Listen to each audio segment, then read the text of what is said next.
జ్వరం వచ్చినాడు నేను దావకర్లకు పోతున్నా వదిన ఒక్కతే ఉంటుంది ఇంటికాడ సోపత్కు పో అను. నువ్వు దావకర్లకేనాక నేను ఇంటికి పోయినా చిన్నమ్మ. నాకే సోపతద్దు, నేను ఎవరితోటి మాట్లాడా అని మీది మాటలు మాట్లాడింది.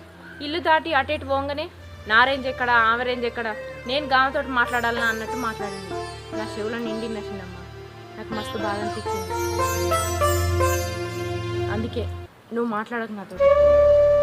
ఏంది బిడ్డ కంత మాట అన్నదా? దాని అవ్వగారు ఉన్నోళ్ళని పున్నింటికెళ్ళి వచ్చినా అని దానికి అహంకారం బాగున్నది బిడ్డ. నాతో కూడా 2-3 సార్లు ఇట్లా మాట్లాడింది. పోనీలే తెలుసో తెలియక మాట్లాడింది అనుకున్నా. లగ్గమైన కొత్తల్ని మందలిద్దాం అనుకున్నానే, చెప్తే ఏమనుకుంటుందో అని ఓపిక పట్టుకొని ఉన్నా. ఇప్పుడు నేను గిన్ని మాటలు అన్నదని చెప్తాను. ఇక నాకేమనిపిస్తుంది చెప్పు? నన్ను అంటే నేను అన్నట్టు కాదా, నేనంటే నన్ను అన్నట్టు కాదా అనే? పా పోయి అడుగుదాంపా. ఇప్పుడు అనబుద్ధి అయిన మాట రేపు ఇంకోటి ముందు అనబుద్ధి అవుతుంది. ఎట్లుంటుంది చెప్పు? దా బిడ్డ అడుగుదా.